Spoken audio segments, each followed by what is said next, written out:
Cát Tường xin chào cả nhà. Như vậy là chúng ta lại gặp nhau vào khung giờ rất là quen thuộc của chương trình Bạn Muốn Hẹn Hò phiên bản đặc biệt hẹn ăn trưa quý vị nhé. Hiện tại Cát Tường đang ở không gian nhà hàng rất là sang trọng và lãng mạn Rooftop BBQ.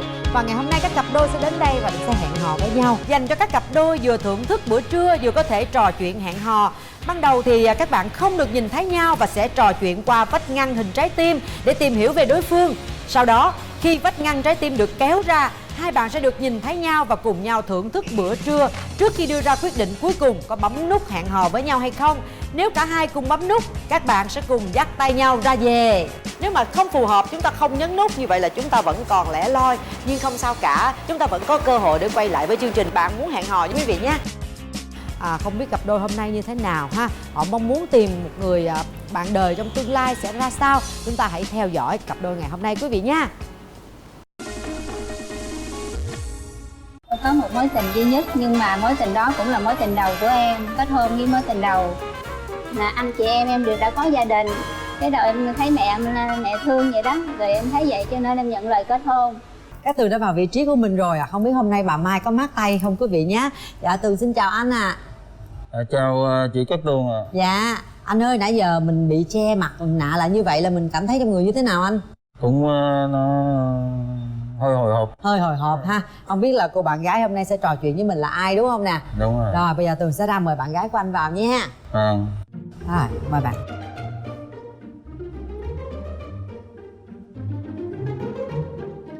Anh ơi, mình tháo mặt nạ ra được rồi đó anh ơi. Dạ chào anh. Rồi chào chị. Dạ. Bây giờ chúng ta đã ngồi cách nhau có một cửa trái tim thôi ha. Một lát nữa cánh cửa này sẽ được mở ra. Chúng ta sẽ trực tiếp trò chuyện với nhau. Nhưng bây giờ thì qua trái tim này, hai anh chị hãy tự giới thiệu về bản thân của mình. Chị gái giới thiệu trước đi ạ. Em xin chào chị Cát Tường và chào anh bạn bên kia. Dạ em tên là Nguyễn Thị Thiền. Em sinh năm 1979. Dạ quê gốc em ở Trà Vinh. Nhưng mà năm 2001 cha mẹ em về Bình Phước lập nghiệp. Mà hiện tại em đang sống ở đâu, làm việc ở đâu? Dạ hiện tại thì em đang sống và làm việc tại thành phố Hồ Chí Minh. Em là thợ may. Thợ may. Dạ. Mình may cho công ty xí nghiệp hay là may cho tiệm may ở nhà? Dạ ngày trước thì em may ở tiệm, nhưng sau này cái đời em xin vô công ty em làm. Là hiện giờ may cho công ty. Mình đang sống với ai? Dạ hiện tại thì em sống một mình. Rồi mời anh đã nghe lý lịch của Thuyền rồi đó. Chị Cát Tường, chào chương trình. Mình tên Nguyễn Đức Thương, quê quán ở Ninh Hòa, Khánh Hòa. Mình năm nay 48 tuổi, hiện đang sống một mình. Công việc là cũng làm nông, ruộng vườn rồi chăn nuôi. Đang trồng lúa đó hả anh? Trồng lúa. Dạ, ở đâu anh? Ở Ninh Hòa, Khánh Hòa. Rồi bây giờ là anh ở ngoài Ninh Hòa, Khánh Hòa luôn? Đúng rồi. Vô đây tham gia chương trình thôi? Đúng rồi chị. Anh vô hồi nào? Vô hồi sáng sớm. Wow, anh vô sáng sớm để tham gia chương trình thôi. Ruộng bự không anh? Mấy mẫu anh? Cũng không nhiều. Cây gì anh? Trái gì? Bưởi chị, nuôi gà. Chịu theo chồng xa xa ra Khánh Hòa, Nha Trang không? Dạ. Mình đi mấy quê hương rồi đúng không? Bây giờ thêm một quê nữa có gì đâu. Đi không? Dạ. Ăn thua là anh có bảo bọc được cho mình, anh kiếm được việc làm cho mình hay không? Em nghĩ điểm mạnh, điểm yếu của em là gì? Ưu điểm của em là tính em hiền, Yeah. sống chân thật và ít nói nhưng mà sống tình cảm. Điểm yếu của em là em sợ độ cao. Ủa anh có ở đâu trên cao không? Ở đồng bằng. Có tưởng đâu có lên núi lên đồi gì không? Ủa sợ độ cao, còn gì nữa không em? Với em sợ những cái con mà côn trùng giống như rắn rồi đó. Em sợ những con đó. Trời ơi, trong mấy cái vườn cây, vườn đồ á, nhiều khi có rắn á. Dạ em rất là sợ. Chị có Không, làm vườn được không? Trồng cây, trồng bưởi đồ trời. anh em làm hay nữ không là? Em về đó em vẫn mai được ha. Rồi phụ thêm là hay trồng bưởi đồ ha, rồi trồng lúa trong đồ. Kinh tế ổn định á. Rồi, hiền lắm, dạ không à. Còn anh thì sao? Mình thì điểm mạnh thì mình biết nấu ăn, rồi quán xuyến công việc nhà, rồi dọn dẹp nhà cửa, rồi nói chung là việc gì mình làm cũng được. Điện rồi nước rồi bất cứ công việc gì, thợ hồ thợ mộc gì mình làm được hết. Dạ. Tại bây giờ sống mình á thành việc gì làm cũng được, không ngại khó khăn. Rồi. Còn Điểm yếu? điểm yếu thì hay buồn. Biết chơi các môn thể thao. Môn gì? Cầu lông, tennis. Tình trường của em sao? Tôi có một mối tình duy nhất, nhưng mà mối tình đó cũng là mối tình đầu của em. Kết hôn với mối tình đầu À, có kết hôn rồi. Dạ, nhưng mà em đã ly dị. Có cháu nào chưa? Dạ chưa. Kết hôn được bao lâu em? Dạ em kết hôn là mai cái đầu em thấy á, là cha mẹ em thì mất hết rồi, mà anh chị em đều đã có gia đình, mà em cũng biết gia đình đó, nhưng mà anh thì hoàn toàn em không biết. Cái đầu em thấy mẹ thương vậy đó, rồi em thấy vậy cho nên em nhận lời kết hôn. Em cưới nhau là trong vòng 2 tháng là em chia tay. 2 tháng là chia tay. Dạ.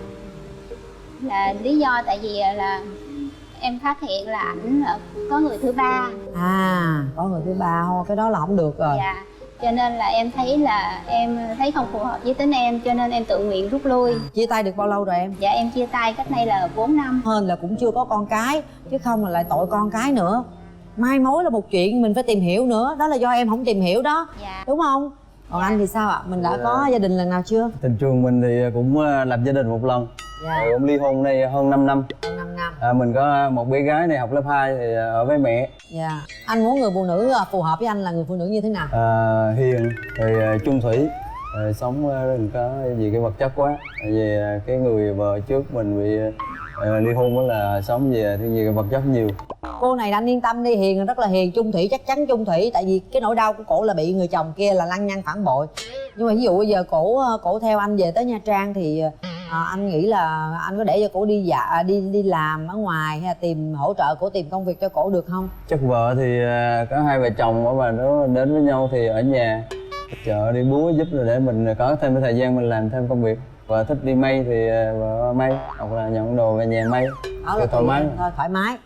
Thích ở nhà làm vườn, hai chồng sắm tối có nhau thì cũng làm rồi ở trong nhà, muốn đi may rồi cũng được. Em thích một mẫu người bạn trai, người chồng tương lai như thế nào?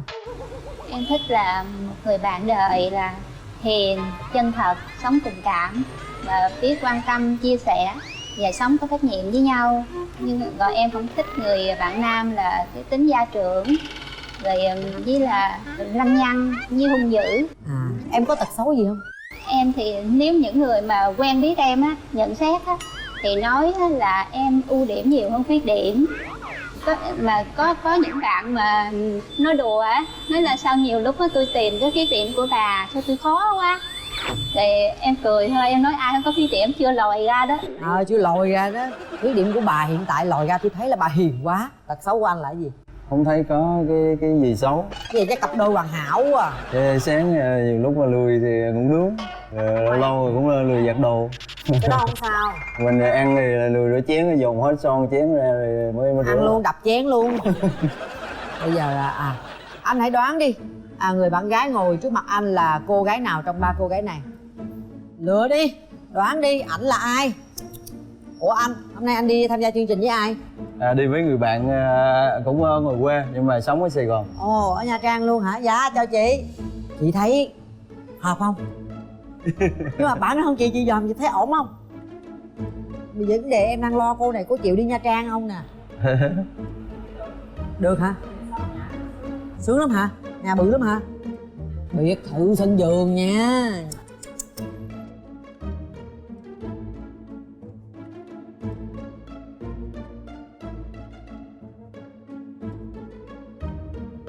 Được chưa anh? Tìm ra chưa? Cái này hiền nhất chứ người này.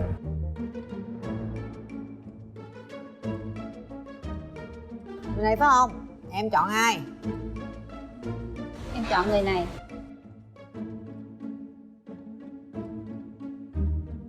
Người này. Dạ. Bây giờ thì các bạn hãy thử kiểm tra xem là mình đã chọn đúng hay không nha. Mời cả hai bạn cùng kiểm tra xem ai là người đã đúng và ai là người đã sai nha. Ai sai là bị phạt nha. Thì bên này sao vậy? Dạ. Sai giờ phạt gì vậy em?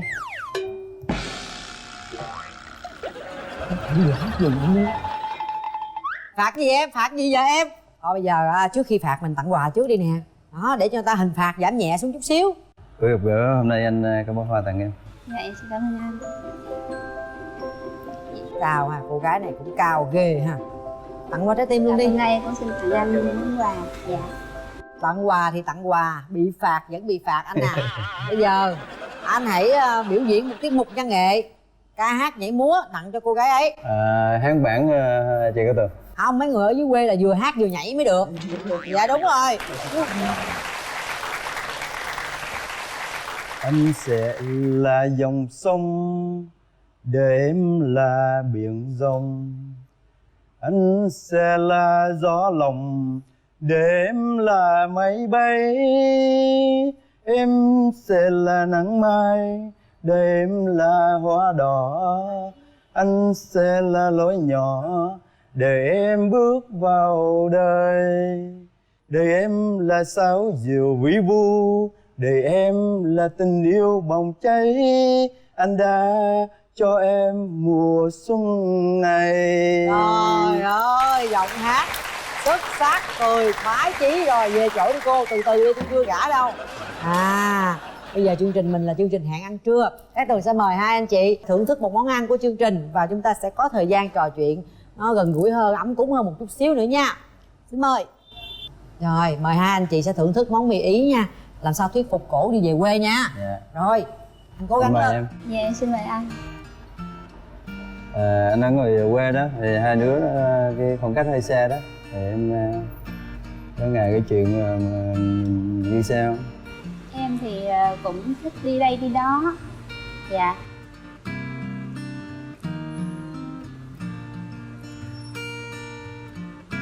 Không, em cứ nói thoải mái tự nhiên, chia sẻ cái suy nghĩ của mình. Nhưng mà tính em ít nói lắm. Dạ. Nhưng mà mình phải chia sẻ ra để cái mình hiểu nhau, để mình sau chương trình này mình có cái cơ hội để mình tìm hiểu. Ngoài đó anh cũng sống một mình, thì em nãy nói là Dạ hiện tại em cũng sống một mình. ba mẹ. Dạ ba mẹ em đã mất lâu rồi. Hiện tại thì có ba anh em, nhưng mà ai cũng có gia đình hết rồi, mỗi người có cái riêng tư hết rồi. Dạ. Thì giờ còn có anh sống mình. Thì đó mình như em thì không ngại cái khoảng cách xa xôi, thì sau chương trình này mình cho nhau cơ hội để mình tìm hiểu thêm. Cuộc sống thì ở quê nó hơi buồn, nhưng mà chắc hồi trước đây em cũng sinh ra ở quê hả? Dạ em thì cũng là một cô gái quê. Em cũng sinh ra thì cũng là con nhà lao động, cho nên em thì bản thân em thì cũng rất thích lao động, chứ không thích ở nhà ở không. Thì ngoài đó thì chung những việc nặng thì anh làm, còn em thì nếu ở nhà thì chợ búa rồi phụ anh những cái việc để cho anh có thêm thời gian làm vườn ruộng, hoặc là làm thêm ngoài đó mình sắm xích để có kinh tế gia đình. Còn cái hạnh phúc là có cái việc gì mình cũng vượt qua được hết. Em dùng tí đi. Dạ.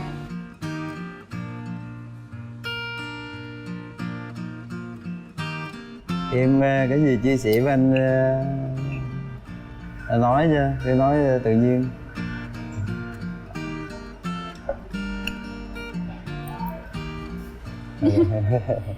Hôm nay gặp em khớp quá, run quá, không biết nói gì hết á. Đang run mà cũng cố gắng nói để hiểu. Dạ. Vậy xin mời anh. Em dùng. Được rồi, cặp này trời ơi hiền quá, không có tôi làm sao mà trò chuyện với nhau được. Cái gì mà ngồi không là cái tay cổ cầm cái đĩa ăn, con một cô cũng run nữa, làm sao mà trò chuyện được. Bây giờ cái gu của em sao nè, để chị khai thác giùm cho nè. Em thích sao? Tôi thấy cái gu cô là có vẻ là màu tím nha, hơi miền quê nha. Đúng không? Thích có hơi lãng mạn, thơ mộng phải không? Hơi sến sến xíu đúng không? Thích vậy không? Nếu mà khô khan học gần quá thì em chắc cũng không thích đâu. Khô khan là không thích, biết ngay mà. Đúng chưa? Dạ em cũng thích là nhẹ nhàng. Dạ. Nhưng mà quan trọng là phải sống chân thật. Ảnh ở Nha Trang, em ở trong này thì theo như em nghĩ á, mình hẹn hò như thế nào? Em thấy cái xa quá em cũng không biết phải như thế nào nữa, nhưng mà chắc có thể là liên lạc với nhau qua điện thoại. Khi nào anh sắp xếp được thì anh có thể xuống đây gặp em. Hoặc là em sắp xếp được thì em cũng lên thăm gia đình anh. Trời ơi dễ thương quá thấy không? Người ta không nói, ta nói câu nào hay câu đó đó. Chỉ làm sao để tạo một cái điều kiện, tạo cái thời gian để mình có thường gặp nhau, hoặc là không gặp thì mình trò chuyện qua điện thoại. Không, nhưng mà thí dụ bao lâu thì anh có thể thăm cổ được một lần? Xe thì chắc cũng 1 tháng 1-2 lần. Nhiều quá anh có làm được vậy không? Chắc cố gắng được. Ồ vậy được rồi, tháng 1-2 lần được không em? Chị tưởng trong bụng chị nghĩ anh nói 2-3 tháng một lần, mà trong khi anh nói 1 tháng mà 1-2 lần là chị thấy ngon rồi đó. Ở nhà ngoài đó đơn chiếc lắm và công việc nhiều lắm. Mình đi để ngoài đó, đi từ chiều hôm qua là để ngoài đó, rồi tối nay chiều nay tối phải về lại. Đi về là đóng cửa hết hả? Đóng cửa. Chị nghĩ bây giờ vậy nè, bây giờ mình chỉ cần rút ngắn cái thời gian tìm hiểu, nhưng mà phải tìm hiểu lần trước mình đã không tìm hiểu rồi, nhưng mà chị thấy nè, chỗ này ngon lành nè, cái chị bạn đi theo bóc mẽ nè, nhà dưới quê là ngon lành, em khỏi phải lo việc kinh tế ăn uống, rút ngắn quen tầm 6 tháng là đám cưới là được rồi, là dọn ra ngoài ở. Mình có thêm một quê hương thứ ba nữa Nha Trang. Mai mốt theo như anh nghĩ trong gia đình kinh tế ai sẽ là người quản lý? Chắc người vợ đi chị. Bây giờ trên tay của Tường sẽ có những cái câu hỏi nha, mỗi người sẽ bóc được một câu hỏi, sau đó đưa cho Tường. Tường đọc câu hỏi lên giống như mình chơi trắc nghiệm đó, để coi hai bạn có hợp tính với nhau hay không nha. Mời anh bóc một lá bài và anh đọc cái yêu cầu đó lên cho cô gái. Nói thật lòng cảm nhận khi nhìn thấy đối phương. Nói thật lòng cảm nhận của em khi nhìn thấy anh ấy. Khi mà lần đầu gặp anh thì em thấy anh thì hiền, chân thật, không dễ mến. Trong lòng em hiện tại em có thấy chút gì xao xuyến, có thấy rung động gì không? Hay là cảm xúc của em hiện tại bây giờ như thế nào? Dạ em cũng vui. Rồi, bây giờ em hãy bóc một câu hỏi dành cho anh. Dạ em xin bóc luôn. Dạ em xin đọc câu hỏi là: bạn có quan trọng ngoại hình người yêu không? Đối với mình thì không quan trọng lắm. Mình quan trọng là cái tính tình người đó, cái cách sống của người đó. Rồi, cho chị xem. Nói thật lòng điểm bạn thích nhất ở đối phương. Em trả lời trước. Dạ là em thích bạn đối phương là hiền. Mình cũng thích bạn nữ là cái tính hiền. Một sự trùng khớp. Điểm bạn không thích ở đối phương. Đừng nói hiền nữa tôi chết liền luôn. Chưa thấy cái điểm nào không thích hết. Đang tìm á? Ta cảm tình. Đang có cảm tình. Em? Dạ em cũng chưa tìm ra được cái điểm không thích. Thấy ghê không? Thấy điểm tốt không, điểm xấu không thấy. Tôi ngồi đây tôi thấy toàn điểm xấu không à. Mời anh. Câu này hay nè.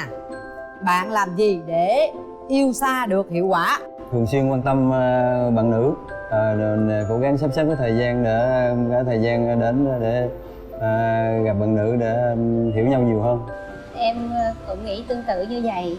Cả hai bên đều mà cân bằng được trong cái sự mà thời gian. Anh có thể xuống thăm em và ngược lại em lên thăm gia đình anh. Em cũng tương tự như vậy. Trời ơi, rước về liền đi 6 tháng thôi, không có được lâu hơn nha. Chắc 4 tháng hả chị? Bao nhiêu lâu thì chúng ta tiến tới hôn nhân được? Dạ đối với em thời gian không quan trọng là sự chân thật và hiểu được nhau. Dạ. Bản thân anh thì sao? Anh muốn khi nào tiến tới hôn nhân? Mình nghĩ là do cái khoảng cách xa đó, nếu mình thật lòng thì dù có nơi nào thì mình cũng phải thật lòng với nhau. Thì cái khoảng thời gian mình đến với nhau thì không cần phải nói nhiều hay ít.